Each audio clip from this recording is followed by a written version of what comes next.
Hey everyone, welcome to the Good Death Experience podcast. Thank you for joining us today. This is my premiere episode as promised. I've been promising this podcast for a long time and procrastination was kicking me in the butt. So it's just time for me to get this show on the road. And I have Yolo here with me. Yolanda, I call her Yolo. You guys can start calling her that too. She's a guest here with us, but I feel like she's going to be here more often than she thinks. Thank you for joining me today. One of the things I did with bringing Yolo here is because I had a podcast before. And for me, I did not feel comfortable just sitting here, just asking myself questions or speaking to the camera yet. I haven't gotten to that level yet. So I figured, just have Yolanda here and help interview me and just ask the questions that I want you guys to know the answers to. So I wrote the questions. So if you see her looking away from the camera, it's because she's trying to get the questions. Okay. So, all right. So it's a pleasure to have you here so we can delve into this conversation. And I'll be looking away too, because we want to stay on track to make sure you get all the information that we want you to get today. And very well. Thank you so very much for having me. Before we begin, I'm going to just take a time and let you know that one of the reasons why I actually picked Yolo to be my guest and interviewer is because she has a very, very, very wonderful spiritual healing messages of love from Yolanda. She's the perfect person to serve here with me on this platform. She's the perfect person to delve into the good death experience, and she has wonderful insight that she'll be adding to the conversation. So definitely welcome, Yolanda. Thank you so very much for having me, and welcome to the Good Death Experience, where we explore how to live well and how to die well. I'm Yolanda, and today we have a special guest, Ms. Shara, the host of our podcast. Shara, can you tell us about yourself and what inspired you to create the Good Death Experience podcast? Well, I'll start with myself. I am a death doula, and what the death doula is a person that serves on behalf of a dying person and their loved ones to make sure that they have the emotional, spiritual, practical support that they need. And I actually started out as a hospice volunteer. I volunteered for hospice for 10 years. And one of the things about being a hospice volunteer is I would go to work and then I would go volunteer. So imagine working 8-hour days, sometimes 10-hour days. And once you get done, you're like, oh, I still want to go and do the work that I love. Work that I did at work was work that I had to do, pay my bills, take care of my family, take care of my children. And the work that I love was volunteering. And I used to pray like, oh my, there's one day that I got to find a way to get paid to do this. So I don't have to choose between taking care of my family and doing something that I love. So fast forward, we have the pandemic, and that's when death doula, end of life doula really kind of got pushed into the spotlight of how we can serve and the end of life and helping others along their end of journey. Very well. Shara, first, I'd like to thank you for having me as your very first guest to interview you on your podcast, The Good Death Experience. It's a pleasure. It's an honor. I feel grateful to be the first guest to interview you. This is very special. So I kind of know your journey, where you come from and where you're going. So I feel very honored to have you. Now, Shara, can you share a bit with our listeners about yourself and what inspired you to create this podcast, especially considering your early experiences with death and how it shaped you and your perspective on life and death today? One of the important things about my early childhood experiences and my relationship with death is that I didn't have it, right? It was just like, and I'm actually writing a book called The Good Death Experience, and I talk about this in chapter 2. It's the death of my father. I didn't understand the death of my father. I understood the fact that I heard that he died, and then I saw people crying. Then, of course, I started crying, and then I went to bed, and I never saw him again. And that was my first experience and what formed my relationship with death. Just realizing that people cry and people go away. And that was pretty traumatic for a child, but that is what shaped my relationship with death. And that is something that had a huge impact on my life moving forward. There was always this fear, that pretty much stifled me and paralyzed me in moving through the world, because I understood that with death, you go away. So if I thought of anything that could cause my death or my death of my loved ones and they would go away, I was the state of terror. Not the on every day, but it was very troublesome as a child. And you really don't understand how it impacts your children or yourself until you actually fast forward, realize and look back all the things you may have missed out on. I mean, I remember like job opportunities. I'm like, I would not take them because I didn't want to get on the airplane. I'm like, I got to fly to get there. Oh, sorry. Like who knows what I could have been or where I could have been right now had I not passed on so many opportunities because I was afraid to fly because I thought I was going to die. Right. So, yeah, so those are stories about how my relationship with death started as early as a child. And it wasn't until I actually decided enough was enough. I was going to confront this head on. It's actually when I decided to volunteer for hospice. But even with that, I had my motivation behind that. I wanted to get experience in the healthcare field and I wanted to volunteer in administration, but they were like, no, all we have is hospice. And I'm like, oh, really? And I was like, there's no line for that, right? Nobody was lining up for that, but everyone was lined up for the administrative role. So there was like a 6-month wait versus I can get into hospice like right away. So I had to kind of weigh like, do I confront my fear dealing with life and death and go into the hospice role, or do I just wait 6 months? But there was a sense of urgency for me to get that experience, to graduate, and to be able to provide for my family. So I went the hospice route, and yeah, it's terrifying. I was terrified, but it ended up turning out to be the most beautiful experience, and it actually led me fast forward 10 years to where I am today, being a death doula and now having my own podcast, The Good Death Experience, writing a book about the good death experience, and now also teaching others how to be death doulas in my own course and mentorship and coaching program. So it was a great thing for me to confront those fears. I do feel like it was a part of my life path, and had I kept running from it, I wouldn't be here today talking to you all. Beautiful. Yes. Beautiful. Now, how have your experiences and educations helped you to form a new relationship with death? Could you share more about how it has influenced you and the way you look at death and your perspective on life and death? Yeah, what I do now is that once I did volunteer for hospice and I did confront that fear, as I talk about in the book, there were times when I was terrified. I was doing the work, but I was still afraid. But I knew the only way you can get through a fear is through knowledge, right? So we need to get past that fear to understand something and to learn about it. So the biggest thing for me was jumping into all kinds of courses I could find about death, and also just volunteering and patient after patient. And my biggest fear was that the patient would die when I was at their house, right? You volunteer, you're like, okay, I'm only there 1 hour a week. What are the odds somebody's going to die when I'm there? Like, this is not going to happen. But it actually happened to me the first, I think, 4 times I went to someone's house. Wow. I was just like, okay. I remember my volunteer coordinator saying to me, he was like, you sure you want to do this? You want to take a break? And I was like, no, if I take a break, I'm not coming back. Just give me the next patient. Let's keep it rolling. And, I needed to do that to keep confronting that experience and confronting that fear. But one of the things that was driving me was compassion. I really wanted to serve. I really started to fall in love with the work. I really started to fall in love with the way I could help people's death experience turn into something good. I could see them smile when I arrived. I could see them happy to talk to me. I could feel the love. I could see the family happy that I can, take some of the weight off of their shoulders by doing certain tasks that they didn't have time to do now while I was sitting with their loved one. That's something that was just meant so much to them. And so it was just like I fell in love with the work, and I just wanted to learn everything I could about it. Actually, in the fall, I'm going to be taking the Master's of Science program in thanatology. Thanatology is the study of death, and that will be at Marian University. Oh, very nice. Gosh. Wow. Yeah, so I'll be studying, and you guys can study along with me while I'm working on my... so death is keeping you busy. Yeah, death is keeping me busy. But the more I learn, the more I share. So that's kind of what I want to do. I don't claim to be an expert in anything, but what I do claim to be an expert is how to connect people to the resources that they need. So very good. Very well. I'm going to connect you guys. So absolutely. That's a beautiful thing.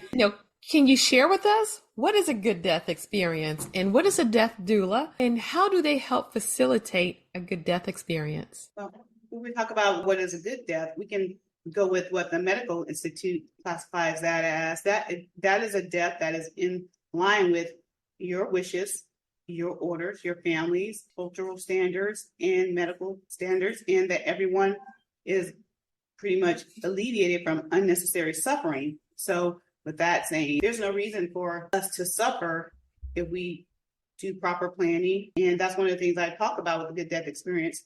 I talk about end of life planning, preparation, open and honest conversations with our loved ones. You know, one of the things I learned is that through my experience is that a lot of people do not know what their loved ones want at end of life. What are their wishes? This platform is to have open conversations. You may not have had these conversations with your loved one. So this podcast may prompt you to ask those questions. I recall my mom, what her wishes was. She's just like, hey, just don't burn me up. I'm like, what? She's like, just don't. She didn't want to be cremated. So those were her wishes. Right. Just don't cremate me. Anything else, we're good, but just don't cremate me. But I did not know that. I'm like, well, you know, now I'm glad we're having this conversation, right? So very it's good to know those things that our loved ones do when they don't want. So, yeah. And I'm not sure if I answered your whole question. Very good. No, you're doing well. You're informing the people. We want to know. And so, yeah, I mean, because we can tell you're clearly, you know, you're good at what you do. You're very informative and you're helping us because, again, this is a topic that most people are very uncomfortable with having, you know, having a good death experience. So it's great. I'm enjoying it. And I'm also learning a lot. So with that being said, how do you envision the good death experience in helping people learn to live how to live good and how to die good? For me, like I like to use myself as an example because this is the journey that I've taken, and the journey of death is one that we're all going to take, and we're taking it together. So that's why I want to open the conversation and share. But for me, like I said earlier, it's like living a good life has a lot to do with the experiences that we go through and the people that are on our journey with us and the love we have, the love we share. That's what I call living good. And when we talk opposed to dying good or a good death, being surrounded by those that we love and making sure that their experience is good. We all have a caregiver in us. We've all caregived for someone, whether it be our children, our grandparents, our friends. We all have what we call a doula heart. We all have that capability of becoming a doula, a caregiver for someone at end of life and supporting them. And I believe that for me, it's living good. Like I said earlier, is that I missed tons of opportunities out of fear and, you know, not understanding death and being afraid and not talking, and missed opportunities to share experiences with loved ones. One of the things I actually really enjoyed about being a hospice volunteer and what really drew me in to the space was that I had never really been with a person at a moment where there was so much vulnerability. I mean, you're pretty much stripped down from ego, right, from everything. When you're sitting at the bedside with someone that is, you know, days, maybe hours away from death, right, you see that real human side of a person. You really get this. Sorry, I was just laughing because I like that fire horn. That, you know, that. Okay. I actually couldn't hear it. Huh? Couldn't hear it. Couldn't hear it. I can hear your voice. Tiny. I was just saying that you have the quietest neighborhood. You know, the quietest. I had somebody doing band practice upstairs earlier. I had the wind is blowing like it's about to knock my door down, and now I got fire trucks coming up and down the highway that I hear. So I'm not sure if you guys. Well, that's because the world knows that you have a very important message to get out there. So there are going to be plenty of distractions to keep the world, keep this great message kind of like hidden. These are gems nuggets that you're dropping.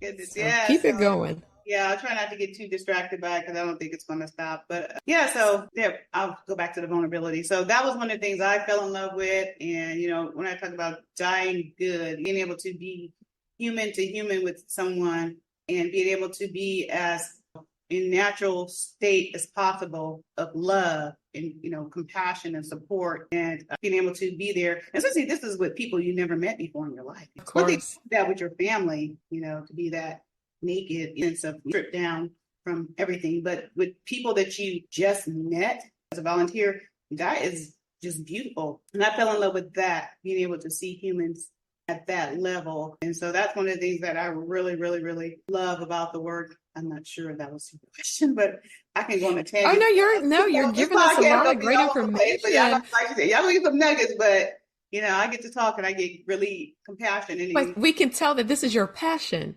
And yeah, so, when you can talk freely about a subject and not think about it or talking on, so we know that this is your heart, this is your passion, this is your calling. So we're here for it. yeah. So yeah, keep throwing those questions at me. I'm gonna try I and will. answer them. Okay. I think you asked me something else on the end of that about good death. So again, a good death is being surrounded by those that you love and make sure that there's no unnecessary suffering. I'm speaking of everybody. Everyone is involved with us on our journey. We're on this journey together. No one should die alone. And as we learned from the pandemic, unfortunately, a lot of people did. But at that time, we had our nurses and our frontline workers. They were stepping up to the plate and they became that person that held that hand, that person that held that phone so people could say goodbye to their loved ones. They became that doula heart in the room. They became that one of compassion. And that really opened up a space for the world and the community and caregivers to recognize doulas. Doulas have been around for centuries, It's just one of the things that Right. birthing doulas are something that we talk about more in the US, but now after the pandemic, death doulas, end of life doulas are here to stay. Very This is the good. state of the global world today. A lot of death and war and things are around us. So we need death doulas, death educators to be around to teach our communities and our young people about what death is. There's nothing worse than, like I explained, for me, walking around with this lack of education and this fear that stifles your growth, stifles your path and your future by paralyzing you because you don't want to move the way you're supposed to move in the world because of fear. And Exactly. yeah, Right. So what do you hope that your listeners would walk away with from each and every episode of your podcast? I just want you to learn one thing about life and or death. I just want you to take away one thing that you didn't know before. Everyone's going to learn something different. This podcast is for whoever's drawn to it. There are people that'll be well above it, and there'll be people that will be so far away from it and not ready to confront it or deal with it. And there'll be those people that need the support because they're going through something with a loved one themselves, and it's comforting to them. So Right. my podcast is for those who are curious about death, want to learn about death, want to explore their relationship with death, want to talk about it. You would love to have people as guests to share their stories about their loved ones. The best way to heal is through stories. I would love for people to come on here and say, hey, my brother, he had a really, really good death. And I had someone mention to me the other day, she said that your grandmother taught her how to die. She said her grandmother had everything in order. Her grandmother had a dress picked out. Her grandma had a will. They knew what to do. She had insurance and there was financial support to be able to take care of everything. Everybody just had to show up. And He was very well prepared. yeah. For them, that was a good death experience. Right. Everyone was able to show up and be able to honor their loved one. Sometimes when things are not prepared, what we do see is that grief is interrupted. There's a time when you're not prepared, you don't have time to grieve. You're kind of in that mode like, oh, we need to get prepared. We need to take care of things. But those that have, having preparation in place, that may allow the grief to take place at a more natural pace versus being kind of interrupted with trying to scramble to figure out things for our loved ones. So one Exactly. of the things that we can do for our loved ones is make sure that we have things in order for them to have what we say a good death experience. It's kind of one of those things I call final gifts we can give to our loved ones is to have our stuff together, right? Exactly. Now, with that being said, can you share with our listeners a story or experience that helped shape your understanding of death and the importance of embracing life? Let's see. Well, I would say that one of the experiences I had, and it's so funny, one of my friends, she always quotes, thereby, but for the grace of God go I. I'm not sure if I said it right, but when I was volunteering as a a hospice volunteer at one point. I had been sitting with older people.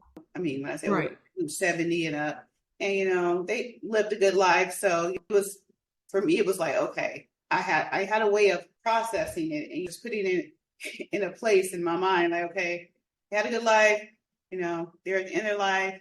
We're gonna make this as good as possible experience for them and their loved ones. Great. And I do recall when I got assigned a case, and I was just like, when I picked it up and I noticed that the woman was same age as I was, and I was just like startled, like how can that be, right? And I don't know. I obviously knew that young people can die too, but I don't know. It just, maybe it was just it just hit me. It hit me different. It's just like looking in the mirror, right? I was just like, wait a minute. And I didn't know if I wanted to take that assignment, Right. but I went ahead and did. And then when I showed up to her home, she had 3 little children. I was just like, then I was just like even more traumatized, because I was just like, she has babies. Like, Well, at first I was like, who are going to take care of her babies? And I was just like, I couldn't believe it. I don't know. It's just like, I was just like, okay, what am I going to do here? Yeah, it was hard for me. And because I have young children at home too, a little bit older than hers. Hers may have been elementary age, maybe 7. goodness. And like Wow. my children more 12, 13 area. But it was I'm just, sure that really pulled on your heartstrings. it did.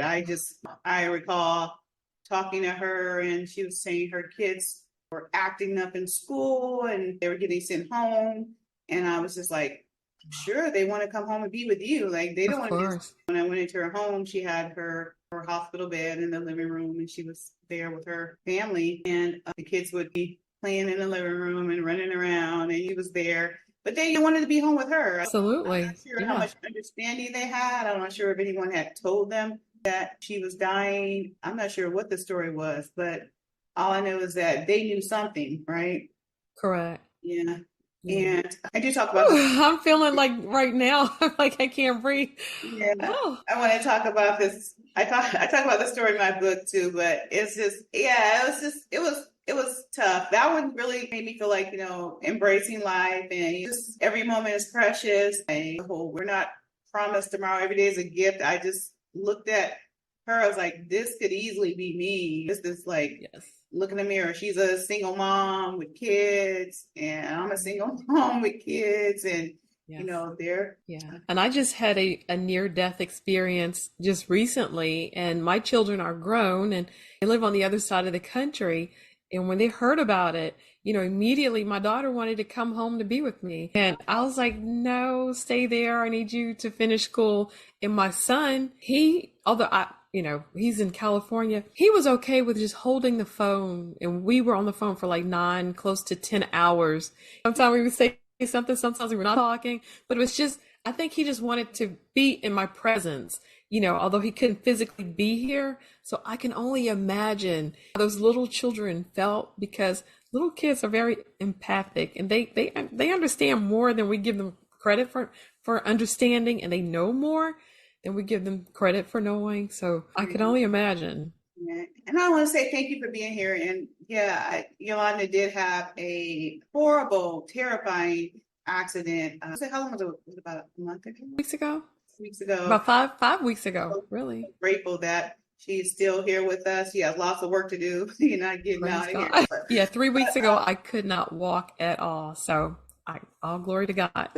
Yes, and I'm glad she's here with us. And those are the things that just make us more grateful. And I'm so happy that she was able to get healed enough to where she can come show up here today and be here with us. And I'm definitely praying for you. I know you're not 100% Thank you. sure. And you know what? And your healing powers, and I received them because, like I said, about 3 weeks ago, I could not sit up. I cannot sit. I couldn't stand. I couldn't lay. I could not walk. But, God is amazing. Yeah, I was praying for you too. I was like, yes, Thank you. healing energy. Yes, well, as you see, I receive your healing energy, and God is amazing. So thank you. Thank you so much. Very appreciative. So what is the good death experience? What sets the good death experience apart from the other podcasts that talk about death and dying? What sets you apart from all the other people that are out there talking about death and dying? This podcast for me is about it's about me, but it's really about community. I always say, like, we're on this journey together, and being able to have a community where you can go, ask questions, talk about these hard conversations and share. I want to share stories. I want you to get on the Good Death Experience website. If you want to be on this platform and talk about death experience, let's talk about it. I believe that conversation, open conversation and communication is the gateway to healing. When you have things stuffed down, it's when you cannot move that energy. And for me, I feel like just communicating and opening and releasing and sharing is so therapeutic. I feel like where we are in the world today, I feel like we're all in a state of prolonged anticipatory grief. That's like we're grieving of something that has yet to happen, right? Right. It's That's an excellent way to put it, because that's basically what it feels like. We're grieving something that has not yet happened. We know it's gonna happen, but it has not yet happened. And so it's kind of like a little torment, a little bit, you're expecting the unexpected and you don't know what it is or when it is, but it is. It is, but it is. But the more we understand about what it is, the better we can navigate it, right? And yes. Have the tools. And that's why we have you to help us. Right. So when we navigate, that's one of the things we want to have: the resources, the tools, the education to be able to navigate this journey. All types of grief. There's anticipatory grief. There's traumatic grief. Not everyone lives and then dies. There are people, unfortunately, that are just taken from us too soon through random acts of violence. And that is a different type of grief. That's a traumatic grief. That's a more complicated grief. Those are types of grief that may require something more high level for us, like support than from Doula, unless she has third types of certifications. Of course. Now, I will say this, that I know what sets you apart from a lot of the other podcasts: your passion for life and your passion for death. I mean, when you speak about it, you just, you radiate this glow because it's your life, it's your passion.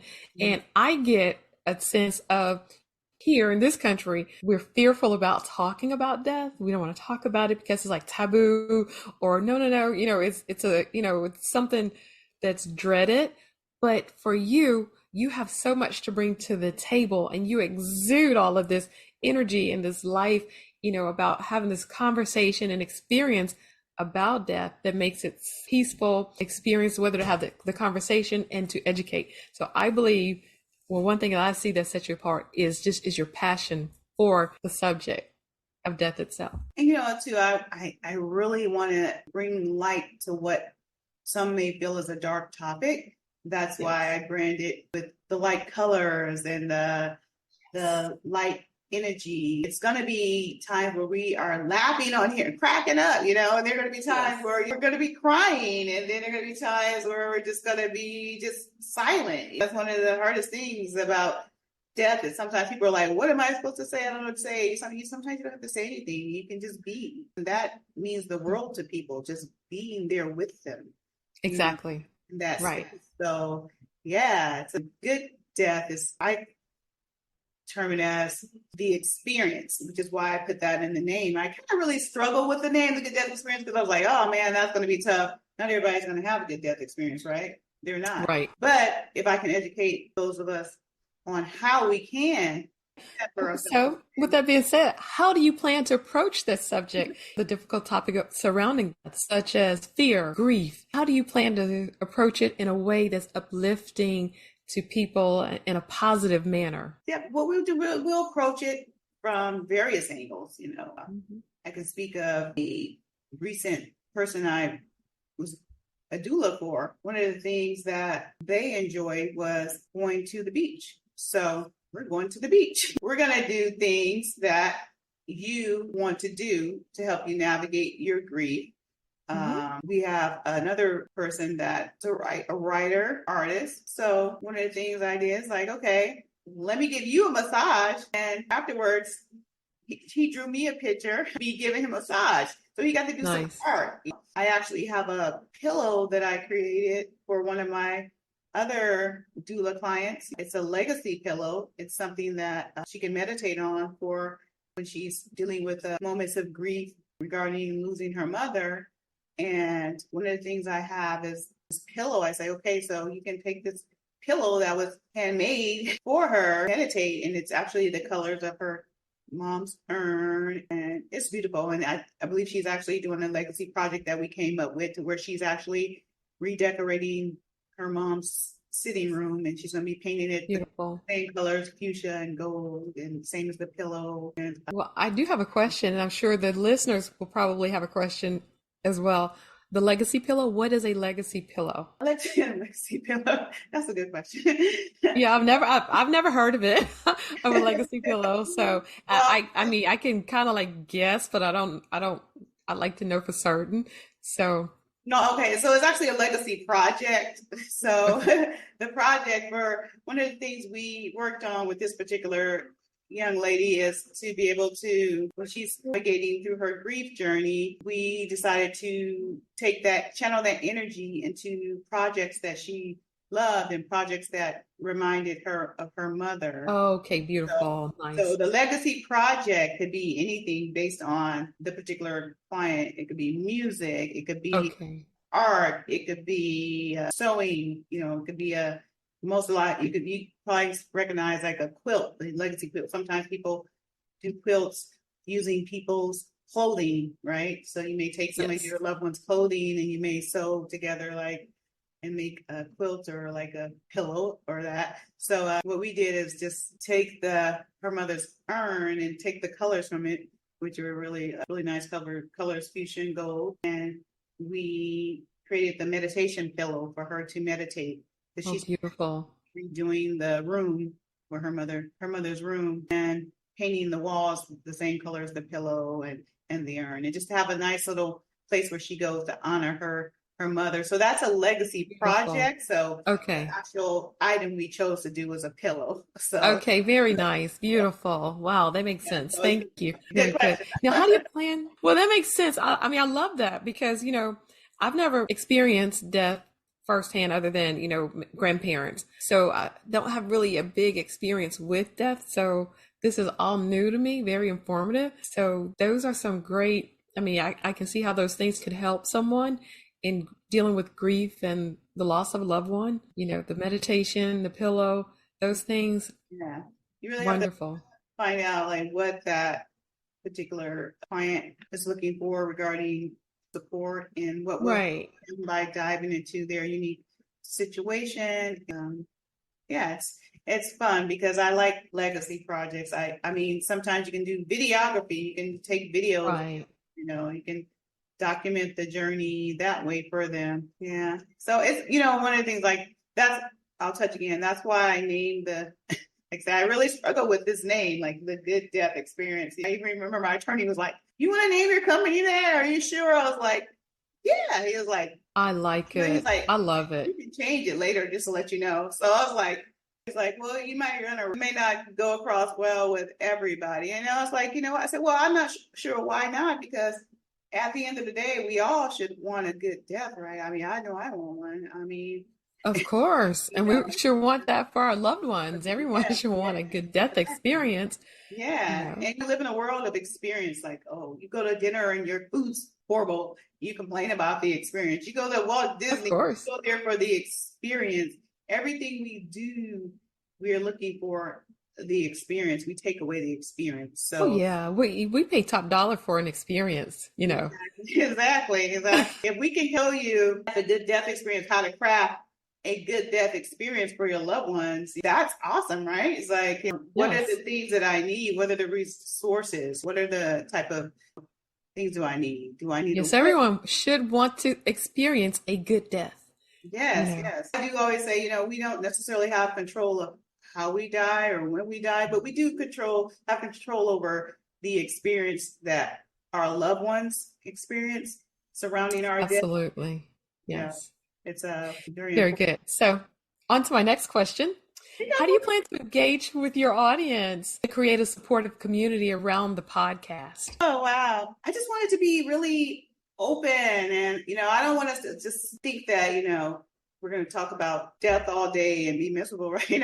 I want Right. people to know that this is just a platform to learn. This is a platform to where we can share. This is a platform where we can heal. This is a platform where we can support. This is a platform where we can educate each other. Like I say, I'm not claiming to be the expert on everything, but I am claiming to be able to get you the resources that you need. I stay in my lane. What I'm good at is, making sure that people have a good death experience. That's one of the things I'm good at. I'm good at being a death doula, and I'm good at relaying the information that I've learned with the community and sharing with you all and having us all grow together. What I'm not good at is social media, so y'all have to bear with me. I have a TikTok, I have a YouTube, and I have an IG, and this is like, oh man. I've been trying to do this podcast since November, and just trying to figure out how to get this set up here was just a lot. But I know it'll get easier if I focus on. Well, you've done well. I'm proud of you. Look where you. I think it's going to be good. Yeah, this is your kickoff of your very first podcast, so you've done well, and congratulations to you. I think I'll do a couple a week, maybe one or two a week. I think that I haven't really decided how often I want to get on here and talk about it, but yeah, what I'm learning from watching other podcasts. Well, the world needs to hear what you have to say. Okay. The world needs you. Yeah. Yeah, and I need the world too. We need each other. Like I said, we in this together. Yes, want to exactly. be able to help people. I know that there's a lot of people that want to know the things that I wish I had known when I was a lot younger. And you want to ask somebody. Some people don't really. It took me all these years. I'm not gonna say how old I am, but it took me all these years to finally ask my mom, like, what her wishes, end of life wishes. Like, right. Yeah, but I got it. It took me a long time to have that conversation with her. So it sounds like it took you a long time because of fear about the topic. Is that what it was? Yeah, I would say it was something I didn't want to confront the conversation. I didn't want to think about my mother's death, right? You just right. Don't think about it, right? If you don't think about it, it's like, I guess if you don't think about it, right, it's out of sight, out of mind, right? But that's not the way it should be. Right. So, what advice would you give to someone who is struggling with their fear about the subject death or even the concept of a good death experience? Well, first I'd say tune into this podcast more regularly. We're going to definitely break down the walls of fear. Trust me. Even if you want to ask your parents about their death and their wishes and what they want, hey, you may not be able to just ask them. So, hey, I found this really great podcast. And by the way, what are your end of life wishes? Yeah. What do you want? It's really a conversation. Like, there are different types of. We're in this era of a death positive movement. We have death cafes. We have all types of platforms now that support death over dinner, where people get together and have these open conversations. The one thing that I can say that good came out of the pandemic is that people are really looking at death as something that needs to be addressed head on. Yes, I agree. 100%. I agree. And so it's, it has definitely made the world open up to the conversation, open up to accepting death doulas as actually a career and profession, and also has had a lot of courses that have come up, and people are really looking at this as an opportunity, like the one I was looking for when I was a volunteer back like 20 years ago. People looking at this now like, hey, this is actually something I can do. Right. Now I had to choose back then between doing what I loved and, feeding my family, of course. So now it's like, I can do this every day. And yeah, so I don't know. It's weird. This podcast, I'm gonna have to get used to, you guys. So because we're pre-recording this, but yeah, I want to do some live so we can actually interact and people can ask questions and be able to talk with people. Yeah, and Sheila will be here more often because I don't think I can look at the questions and talk at the same time. I'd be able to have to Well, I'm enjoying it. I really enjoy it. That's good. I think I'll grow with this. As first of all, there's a few things I got used to. I get used to being on this, camera, and then I gotta get used to just speaking in public like this. I gotta get used to just same here. Yes.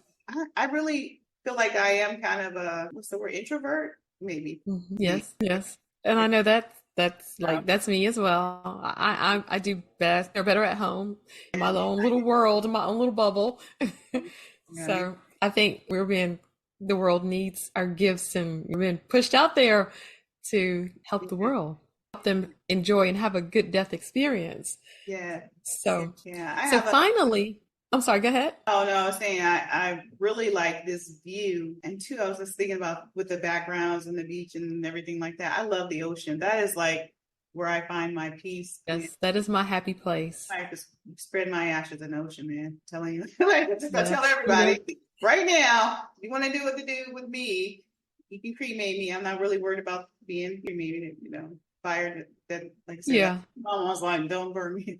I was like, okay. But I was like, "You're not gonna know, mom." She was like, You're already be she's gone. like, "Yes, I will." She's like, "Yes, I will." I was like, "Okay." I'll do it. But see, this is what I talk about the laughing part. But no, I don't mind. For me, just I love the ocean, so I would like to. I do too. It's my happy place. So when I don't like it closed in spaces like MRIs. So when I was doing my MRI, I was in the big open one. Mhm. I had to take myself to the beach to get through Oh, it. okay. So Yeah, that's a yeah, good. Yeah, that's awesome. Yeah, and that's some of the exactly. things I do too. Like when I'm working with clients, and just when they want to just do some breathing and meditation practices. Let's think about a place. If they've just recently lost a loved one, we can kind of take them back to a place to where they were last with their loved one, the last experience time they remember they had a great time. Yes. They do some breathing and then just the beach, Yeah. imagine ourselves at the beach and just do some breathing and Yes. exercises and meditation. So I love meditation. I love the beach. I love. Absolutely. And your voice is so perfect for, to lead the meditation, help someone relax and get through this process and enjoy this good death experience. Yeah, I really want to be able to do that. So, yeah, I can do some meditations on this podcast. I mean, especially for people that are caregivers right now, that are healthcare professionals, and people that are caregiving for their loved ones, anybody that just wants to just take a deep breath and just, I'll do some meditation. I think I'm going to do some meditations too. Yeah. Yeah. That's very needed. And we really don't realize just how important breathing is, not just like your everyday, just inhale, exhale, but just breathing, but taking deep cleansing breaths, just what it does to the body, the soul, the mind, the spirit, and how it just regenerates, it heals, it helps us get through life. So Yeah, definitely. those are some of the things that we take for granted, just Yeah, I sit breathing. myself down sometimes too. That's another thing with being a doula is self-care. I can say that when I'm with a client and a family, I go home and I sit down and I'm just like, whew, I'm completely just wiped out energetically.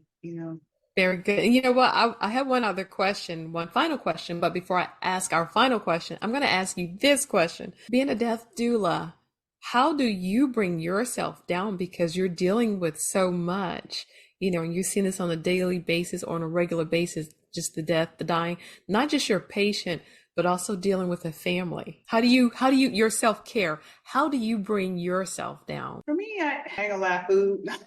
Oh my, there's nothing like good comfort food. I know, but There's no, nothing for like good comfort food. What real, is your go-to? real.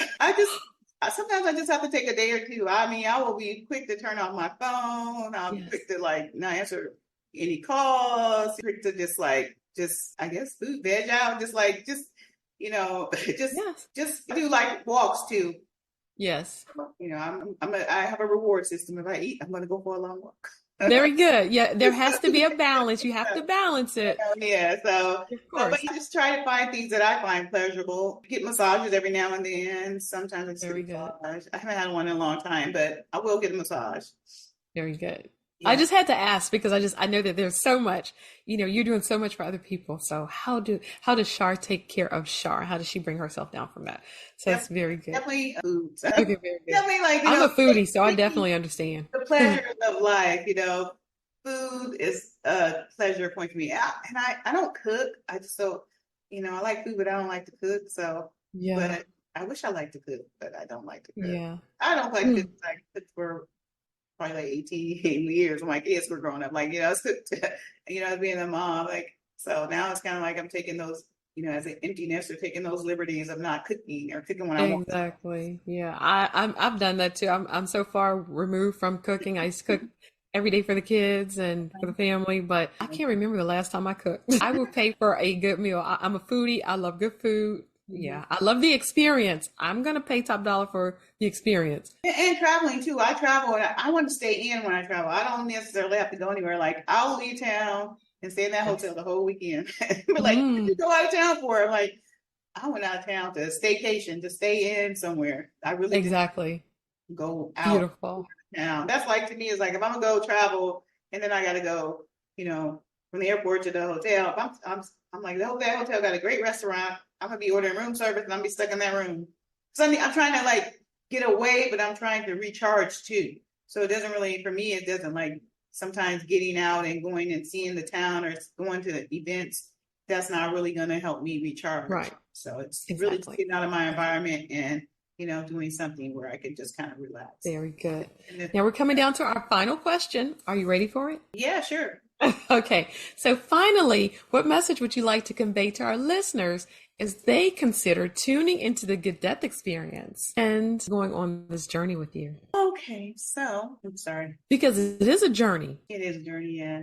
Yes. What I want to convey is this is a very, very serious matter, but I want it to not be so serious to where you can't intake the information. I want it to be not so serious to where you can't have compassion or empathy for other people that sharing. Everyone's not going to have the same experience. Everyone's not going to have a good death experience, but we should honor all the experiences, and right. Just want people to receive the message that I'm being given to share through my experience and share it with those who you feel need to hear this message.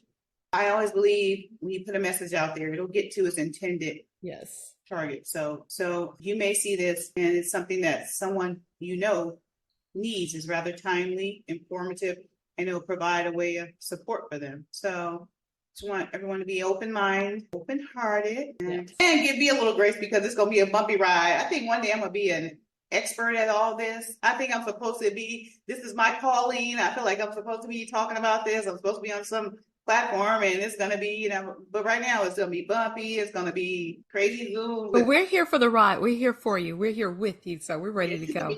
Fire alarms going in the background, maybe glitches on my Zoom, crazy. No, I see you on a stage. I see you on a stage on a platform, speaking and educating, and we got a way to go. I'm still even nervous because I'm like, I think I'll get out of that. But it's a beautiful thing that you're doing because you're educating so many people who, like I said, our culture, we shy away from, talking about death and funerals and planning, and we rather just let it happen. And then we just rush right into that. That emotions are driving us, and we're not really having that good death experience because our emotions are dictating every move, or someone else. So when you have that good death experience that you're talking about, you can be in control of that. Having that good death experience. Yeah. Because you're going to have the funeral home director. He's going to be in charge. He's going to be pushing. Bottom line, he's about that money. So so it's not going to be a good death experience. So and it's that thing of being like proactive versus reactive. Yes. Right now it's like someone dies and now we're reacting to this. Correct. We're proactive, like we're planning for this, and then when it happens we're all prepared, and things happen according to everyone's plans and wishes, and then it unfolds more naturally, and the grief process, and everyone is the experience is as good as it can possibly be under the circumstances, which is what we're doing. It's as good as it's going to be under circumstances. No one wants to be in these circumstances, but now that we're in them, let's try and make them good as possible for everyone involved. And one thing we notice a lot of times, it's one person, the family is a big unit, but typically you may find that one person is doing all the work, all the caregiving. Who's checking on that one person? Exactly. Right. Who's supporting that one person? So, then you have that experience to where it's not a shared collective good death experience. So we want to try and balance that out as a unit, as a family. So I really focus on the family unit per se when they talk about the good death experience and for those that are walking along the journey with their loved ones. Very good.